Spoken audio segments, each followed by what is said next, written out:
Halo guys, welcome back to my YouTube channel. Kali ini saya akan merangkum alur cerita film Sinister 2 2015, sequel dari film Sinister 1. Setelah kematian keluarga Ellison di film Sinister 1, pada Sinister 2 ini akan dijelaskan bagaimana cara si Bugul membuat anak-anak mampu membunuh keluarganya. Bagi teman-teman yang belum menonton Sinister 1, untuk link saya simpan di description box. Sebelum melanjutkan ke alur cerita, jangan lupa klik tombol subscribe dan jangan lupa nyalakan tombol lonceng notifikasinya agar kalian tidak ketinggalan video terupdate dari saya. Tanpa berlama-lama, langsung saja check it out.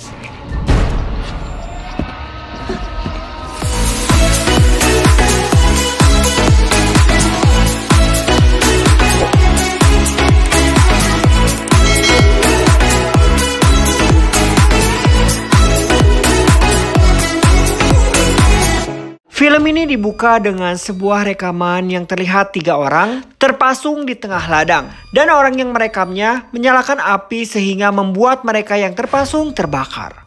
Ternyata itu hanyalah mimpi anak kecil bernama Dylan. Scene berpindah ke Mr. So yang masuk ke sebuah gereja untuk pengakuan dosa. Jadi, setelah keluarga Ellison tewas di film pertama, Mr. So merasa sangat bersalah karena dialah yang terakhir berkomunikasi dengan Ellison. Dan oleh sebab itu juga, ia sempat menjadi tersangka pembunuhan keluarga Ellison. Walaupun tidak terbukti sama sekali. Karena itu, ia dipecat dari kepolisian dan kini ia mengabadikan dirinya untuk memburu si Bugul. Scene berpindah ke ibu Dylan bernama Courtney beserta saudara Dylan yaitu Zack. Walaupun mereka kakak beradik, terlihat mereka sering bertengkar. Lalu tiba-tiba seorang pria membututi mereka. Courtney yang sadar akan hal itu bergegas pergi dari sana. Mereka berhasil kabur dan sesampai di rumah terlihat terdapat gereja tua di samping rumah mereka. Dylan yang sepertinya memiliki kemampuan yaitu dapat melihat sesuatu yang tak dapat dilihat oleh orang lain. Dan Dylan pun mengetahui secara detail betapa sadisnya pembunuhan di gereja tersebut. Maka ia ketakutan saat melihat gereja itu. Alasan Courtney pindah ke rumah ini karena mendapatkan masalah pribadi dengan mantan suaminya bernama Clint. Dan dia juga tahu bahwa rumah ini adalah bekas tempat pembunuhan. Mau tidak mau, ia tinggal di sini agar tidak ditemukan mantan suaminya. Cerita bergulir, di rumah Mr. So terlihat banyak berkas tentang Bugul. Mr. So pun semakin lihai mengetahui pola pembunuhan Bugul. Jadi, sebuah keluarga akan dibunuh apabila setelah tinggal dan pindah dari rumah korban terakhirnya. Maka dari itu, Mr. So menyelidiki rumah korban terakhir Bugul lalu membakarnya agar polanya menjadi berantakan dan Bugul tak dapat beraksi lagi.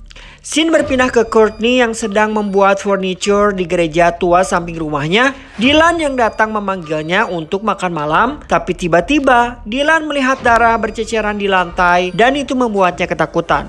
Singkat cerita, saat Dylan tidur, terdapat seseorang misterius bernama Milo yang mengajak Dylan ke sebuah ruang rahasia di bawah tanah.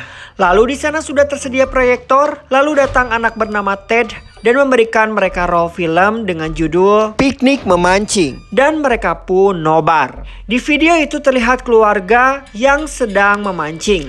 Lalu saat selesai makan, video melompat ke malam hari. Dan mereka semua tergantung di tengah danau.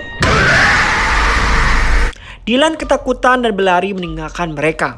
Di keesokan harinya, Mr. So yang mengetahui rumah Courtney bekas pembunuhan Bugul, ia pun datang ingin membakarnya. Tapi Courtney mencegahnya dan mencurigai Mr. So adalah suruhan suaminya. Dan mungkin sama seperti si pria yang di supermarket sebelumnya. Mr. So yang tak menyangka ternyata rumah tersebut ada penghuni. Ia pun mengurungkan niat untuk membakar. Mr. So pun mengaku sebagai detektif swasta yang sedang menyelidiki kasus pembunuhan di gereja tersebut. Setelah itu, Mr. So mencari tahu tentang Courtney dan ternyata mantan suaminya adalah Clint, seorang juragan petani. Namun laptopnya tiba-tiba error.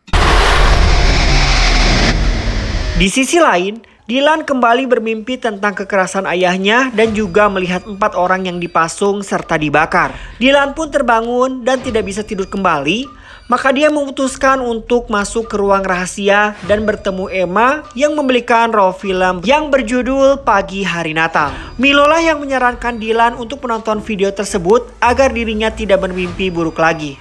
Di dalam video tersebut, lagi-lagi memperlihatkan sebuah keluarga yang berbahagia di pagi Natal. Dan terlihat Emma yang membawakan minuman sedikit berbalik ke kamera dan berlalu pergi. Setelah itu, di tengah salju diperhatikan Emma mengubur keluarganya secara hidup-hidup. Sehingga membuat keluarganya tewas kedinginan. Dylan yang merasa tidak masuk akal dengan video itu, ia pun pergi meskipun Milo menahannya. Di keesokan hari, Zack yang cemburu kepada Dylan, ternyata Zack juga bisa melihat Milo dan teman-temannya. Zack berkata, mengapa anak-anak misterius itu lebih mengistimewakan Dylan daripada dirinya. Singkat cerita, Mr. So datang menyelidiki gereja dengan mencocokkan foto TKP. Lalu saat masuk ke dalam, tiba-tiba terdengar suara berisik. Saat diperiksa, terdapat sebuah panci yang bergoyang. Ternyata hanya tikus. Saat berbalik, ia melihat bayangan di cahaya senternya. Bayangan itu semakin lama semakin mendekat. Mr. So yang terlempar tak sengaja menemukan simbol bugul. Tak lama kemudian, Mr. So mendapatkan telepon dari teman Prof Jonas bahwa Prof Jonas menghilang tanpa jejak dan meminta Mr. So untuk datang. Cerita bergulir saat Mr. So sedang mengobrol dengan Dylan. Tiba-tiba mantan suami Courtney datang dan ia ingin membawa mereka kembali. Di sana Dylan terlihat kencing di celananya karena di masa lalu ia selalu dipukuli oleh ayahnya. Akan tetapi Mr. So berhasil menghalanginya dan mereka akhirnya pergi.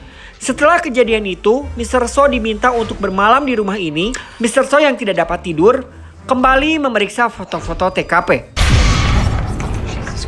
Di sana Courtney lalu datang mengajaknya untuk mengobrol. Di sisi lain, Milo kembali mengajak Dylan untuk menonton video.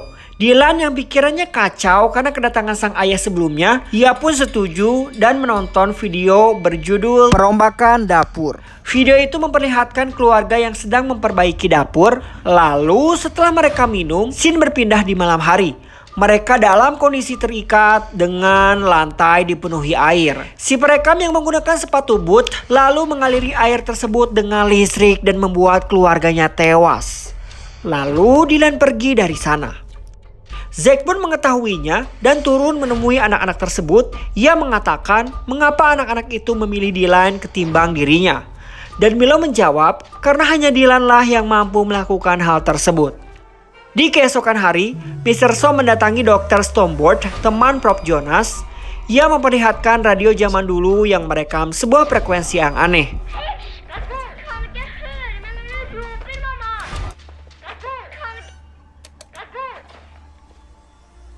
Si anak menyebutkan kata bugul dengan artian, diamlah, bugul tak bisa mendengar teriakanmu ibu. Begitulah isi suara itu. Suara itu juga menunjukkan koordinat pembunuhan sadis di Norwegia pada tahun 1973. Dan terlihat radio lama tersebut berada di foto TKP. Dan akhirnya mereka mengetahui dari artikel dan barang-barang aneh milik Prof Jonas bahwa bugul membunuh keluarga melalui anak-anak. Dan Mr. So pun teringat bahwa Courtney memiliki 2 anak. Ia meminta Stoneboard untuk menghancurkan radio tersebut lalu pergi dari sana. Di sisi lain, Zack menghajar Dylan karena kesal. Anak-anak itu terus-menerus memilih Dylan. Dan seketika Zack kabur saat anak-anak itu datang serta mengompori Dylan untuk membunuh keluarganya. Akan tetapi, Dylan menolak karena tidak ada alasan ia membunuh ibunya karena sang ibu tidak melakukan apapun. Oleh sebab itu, karena ibunya tidak melakukan apa-apa saat dipukuli ayahnya, itulah alasan yang tepat untuk Dylan membunuh ibunya, seru Milo. Di malam hari, si Zack dimarahi sang ibu dan menyuruh meminta maaf. Akan tetapi, ia marah dan pergi. Yap, sifat Zack turun pada ayahnya sedangkan Dylan seperti ibunya. Di malam hari, Dylan kembali mimpi buruk tentang kekerasan ayahnya serta melihat dirinya sendiri membunuh keluarganya.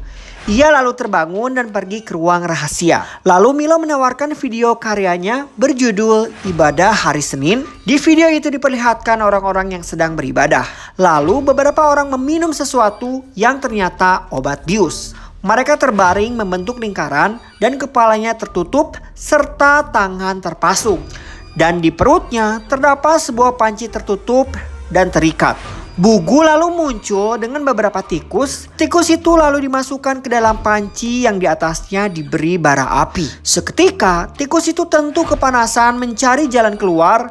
Dan jalan satu-satunya yaitu menggerogoti perut mereka hingga tewas seketika. Setelah menonton film itu, Dylan ditawari video terakhir.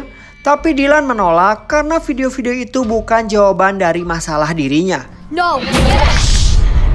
Dia kabur ke gereja, tapi Milo dan kawan-kawannya tetap menemukannya.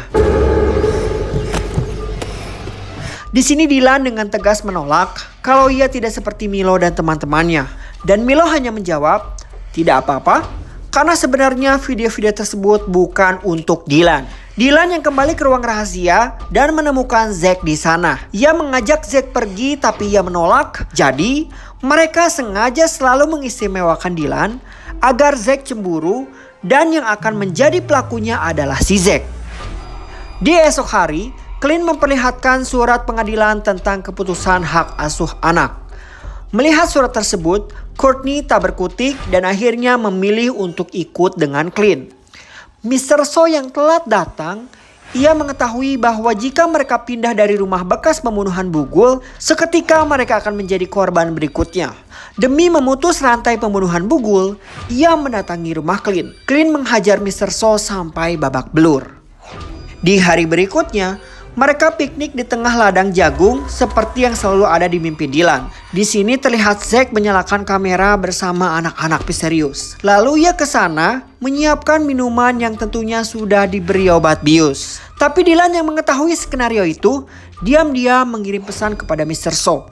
Di malam hari, mereka sudah terpasung di sana. Dengan santainya, Jack menyalakan api dan menyebabkan Clint tewas. Dan Zack kembali menyalakan api, akan tetapi Mr. So datang lalu melepaskan Dylan dan Courtney.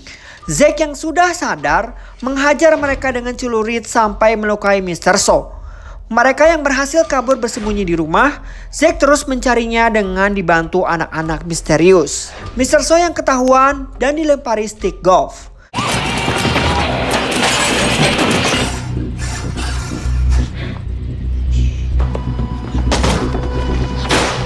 Zack lalu menemukan Dylan dan ibunya, akan tetapi Mr. So menghancurkan rekamannya. Ternyata mereka tidak bisa membunuh tanpa merekam. Zack lalu berlari ke atas mencari kamera serta meminta pertolongan. Akan tetapi itu terlambat dan si Bugul sudah murka lalu memakan jiwanya. Courtney sang ibu ingin menolong Zack. Akan tetapi kobaran api semakin besar. Mr. So akhirnya menariknya keluar dan mereka pun selamat. Singkat cerita, Mr. So sedang mengemasi barang-barangnya. Radio itu ada di sana. Dan film pun selesai.